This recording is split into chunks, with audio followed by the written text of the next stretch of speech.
Olá, amigos, tudo bem com vocês? Então, hoje a gente vai começar a estudar o capítulo 10, né? Capítulo esse que trabalha a questão da crítica à metafísica. No capítulo anterior, né, no capítulo 9, a gente trabalhou o conceito de metafísica em si. E basicamente o que é a metafísica? Aquilo que vai além do físico, né? Aquilo que está fora da nossa percepção física, sensorial, tá? Então são conceitos trabalhados, né, pela filosofia como ser, essência, conhecimento, alma, Deus, espírito, né?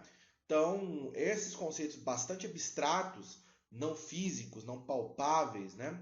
E essas ideias que estão aí no campo da chamada metafísica, tá? Nesse capítulo, a gente vai estudar a chamada crítica à metafísica. Ou seja, você vai ver um grupo de filósofos, principalmente ali do século XVIII, né, que vão colocar em xeque essas percepções, essas reflexões sobre essas categorias abstratas. Muito dessa reflexão, né, crítica em relação à metafísica, ela tem uma explicação. Qual é a explicação? Você vai observar que a partir do século XVIII, a ciência ela vai se tornando cada vez mais sistemática, né? Trazendo novas explicações para fenômenos da natureza. Enfim, então há uma espécie de um descrédito, vamos dizer assim, né?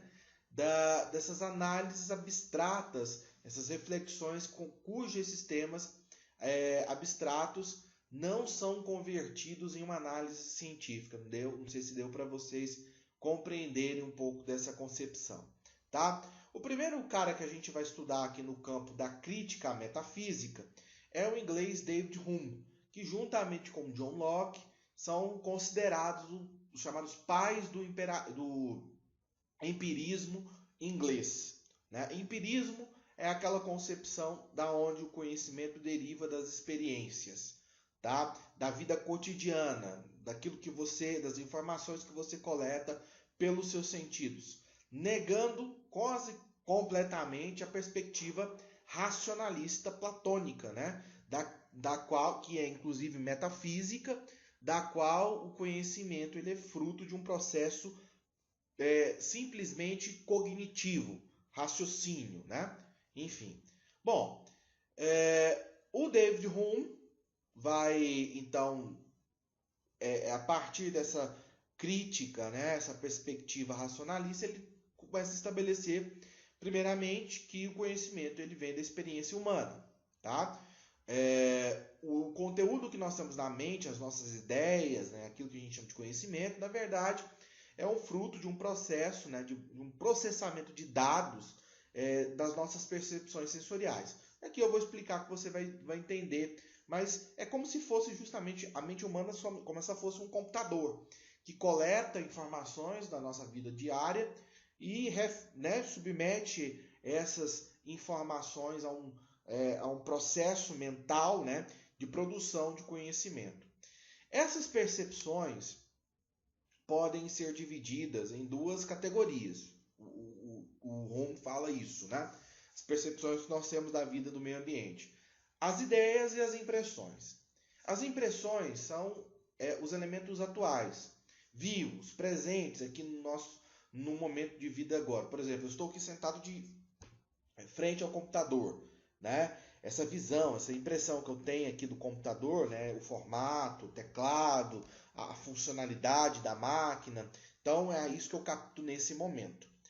As ideias são impressões passadas, ou seja, menos claras. Então imagine, por exemplo, daqui um mês, eu fico um mês sem mexer o computador, no meu notebook, e alguém, sujeito, fala assim, olha, eu vou te dar um notebook de presente. Obviamente eu sei o que é um notebook, porque eu mexi, eu tenho um em casa, então eu tenho uma ideia, né, do que seja aquilo, né? Então estabelece essas duas diferenças.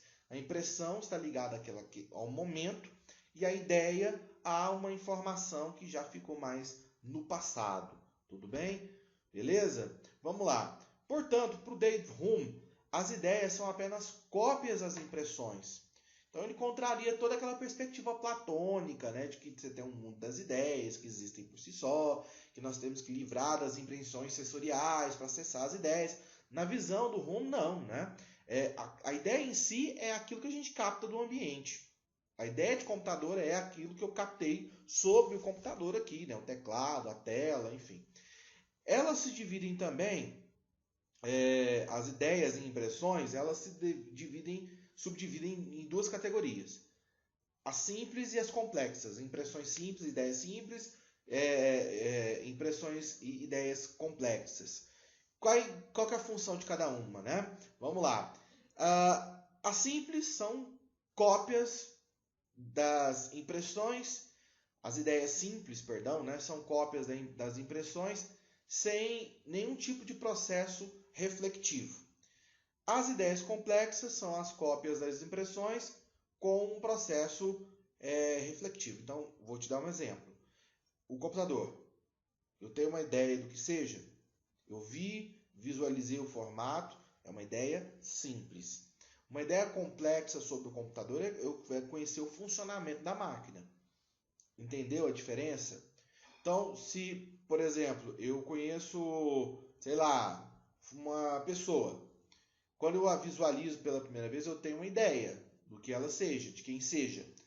Mas, a partir do momento que eu convivo e aprendo sobre aquela pessoa, coleto mais informações sobre ela, mais impressões sobre ela, eu vou elaborando ideias mais complexas. Tudo bem? Beleza? Então, as ideias simples são impressões, as ideias complexas são um processo mental que vai sendo, né, elaborado a partir dessas ideias simples.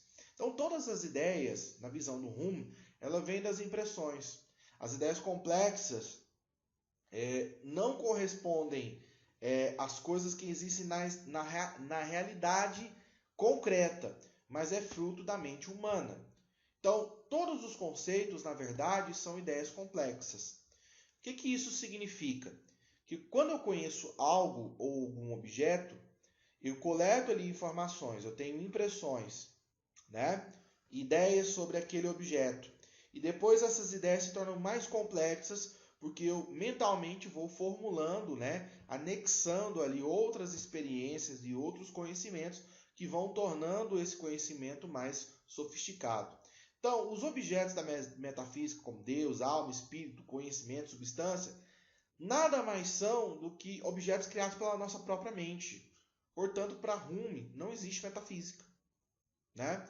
A metafísica, os conceitos que ela trabalha, nada mais são do que meras ideias produzidas por esse processo que ele descreveu aqui, que a gente observou. Tudo bem?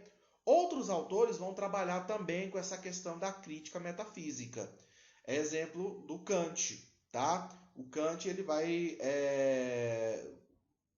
também debater essa questão.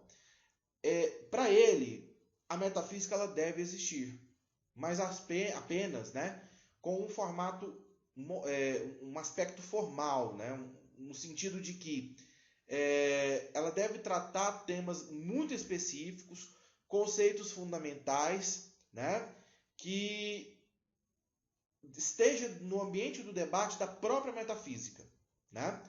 O desenvolvimento da ciência, como eu disse anteriormente, colocou essa ideia desses conceitos abstratos em xeque.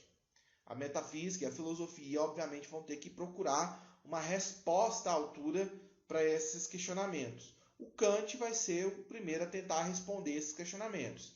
Ele vai trabalhar, primeiramente, com a questão do conhecimento, assim como David Hume. Para ele, o conhecimento vem da experiência. Aí ele concorda com os empiristas. Mas a gente não pode destacar da equação o aspecto abstrato que é o raciocínio. Então, no processo de conhecimento, na visão do Kant, você tem uma junção entre experiência, as coisas que nós vivemos no dia a dia, as informações que nós coletamos no nosso dia a dia, com ideias inatas, com certas estruturas. Essas ideias inatas e essas estruturas estão no campo da metafísica. O tempo, a alma, o espírito, Deus, sacou? Então, ele junta os dois aspectos. Né? Ele não está falando, olha, a experiência ela é importante nesse processo de desenvolvimento do conhecimento, mas tem que ser apoiado por essas estruturas inatas, metafísicas que existem, tá?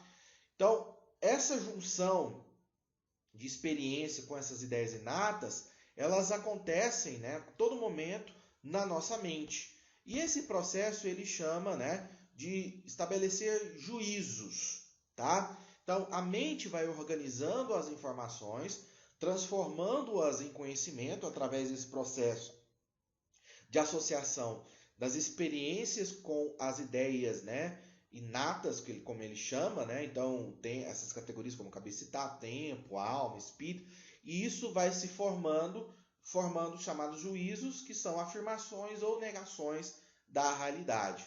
Existem dois tipos de juízo.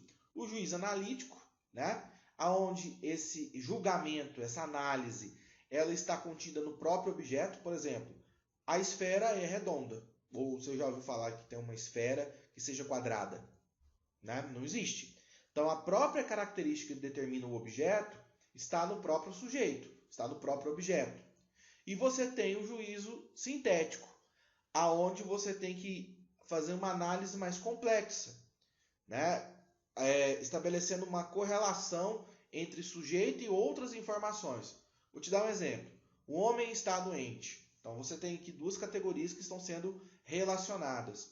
O juízo analítico, ele carrega um valor, um aspecto universal e nem sempre, necessariamente, ele vai estabelecer uma produção de conhecimento. A esfera é redonda. É algo que todo mundo sabe, né? É algo óbvio, não é verdade? Mas não produz um conhecimento novo. Ao mesmo tempo, né, que o juízo sintético, ele vai então produzir conhecimento. É ele que faz esse processo, né, de juntar as nossas experiências com as ideias inatas dentro da nossa mente. Beleza? Bom, os fatos e as categorias da metafísica, na visão do Kant, eles não possuem comprovação empírica. Mas para ele isso não é um problema, né? Isso não torna esses conceitos inúteis. Eles nunca vão ser atingidos na sua complexidade. Por isso que a obra do Kant, a principal obra, é Crítica à Razão Pura, né? Ele fala justamente isso. Existem certas categorias, essas chamadas ideias inatas, ideias a priori, que ele chama, né? Que a mente humana, o conhecimento humano, ele nunca vai conseguir entender 100%. Mas independentemente se você não vai conseguir entender, isso não significa que você não possa pensar nisso. É isso que ele está dizendo, tá? No século seguinte, o positivismo do Augusto Comte, ele leva, né, essa questão do debate da metafísica a um patamar, né, ainda mais extremista. Ele nega a metafísica completamente, afirmando que o único conhecimento verdadeiramente possível se estabelece a partir da análise da ciência.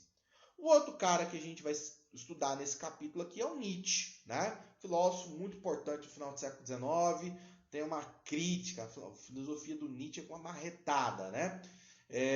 Você fala, se você está de depressão, não leia livros do Nietzsche nem do Schopenhauer, que isso não vai te ajudar. Mas enfim, para o Nietzsche, toda a metafísica remonta a Platão, tá? Aquele dualismo platônico entre o mundo das ideias e o mundo real, o mundo inteligível, né? O mundo das ideias, o mundo real a gente vive, que é uma cópia imperfeita do mundo das ideias. Esse modelo de pensar a realidade na visão do Nietzsche é uma tentativa de encobrir o caos e as imperfeições que existem no mundo. Para ele, o ser humano naturalmente, né, no seu inconsciente, né, ele possui uma necessidade psicológica de idealizar um objeto perfeito para não enxergar as imperfeições da vida real. Então sempre a gente está imaginando um ideal de relação, por exemplo, um namoro ideal, uma casa ideal, uma sala de aula ideal, né? Mas essas idealizações que nós temos, elas encobrem, na verdade, as imperfeições que vivem, né, ao nosso redor. Isso a gente chama de niilismo, né? O niilismo é aceitar que o mundo é imperfeito, que a gente faz parte desse mundo e não tem como alterar essas imperfeições. Tudo bem, pessoal? Então é isso. Os assuntos debatidos nesse capítulo. Qualquer dúvida ou questionamento, vocês podem ter lá no momento, né, do nosso encontro, a oportunidade para estar debatendo comigo. Então fiquem com Deus. Até a próxima.